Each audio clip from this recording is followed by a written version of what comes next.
That's why this ministry is a ministry of attitudes. Your attitude. Your attitude. Don't you see that Satan, the harm he caused was in the attitudes? That's why Jesus says, listen, Moses says that by committing adultery, they will die without mercy. The covenant I'm bringing is easier but more demanding. Just by looking at her, you've already executed the act without doing it.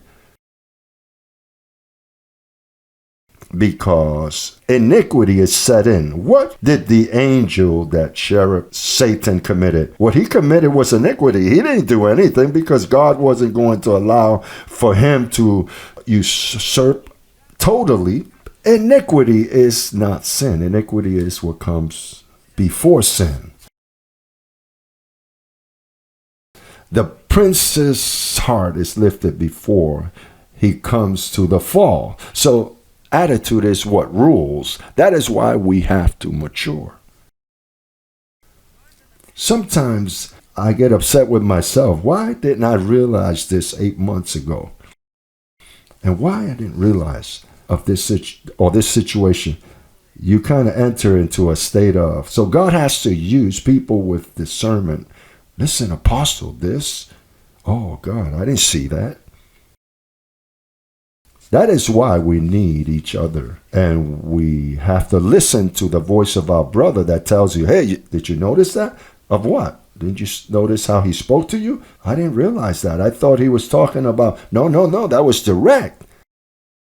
So then these are attitudes. Yes, because there is malice, there's the iniquity and the act that's carried out. And that's why the angel is dealing with you.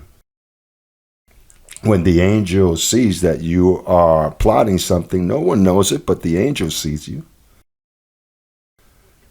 Because this is a process that starts from the womb. From the womb, he carries you. He's watching you. The baby is born. He's full of bad habits in his country. Depends where he comes from, the country you come from. The political attitudes, the attitudes of your grandparents begin to be formed. That filth that arrived here. So then it arrives here, and then the word of grace begins to cut and to form.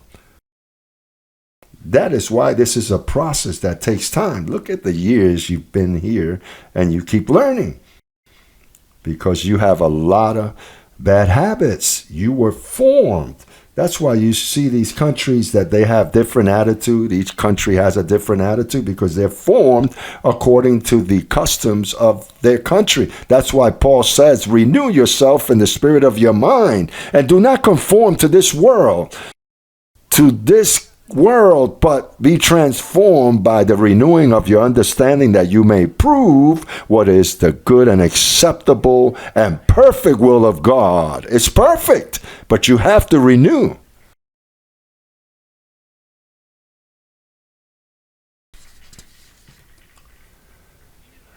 And to renew means returning to the state where you were created, being known as you were known. In your angelic identity, not in your Puerto Rican identity, Cuban, Colombian. That's no good. That's useless. If you're so prideful of your country, well, you can because of your flag and whatever, but that is not your true identity. That's useless.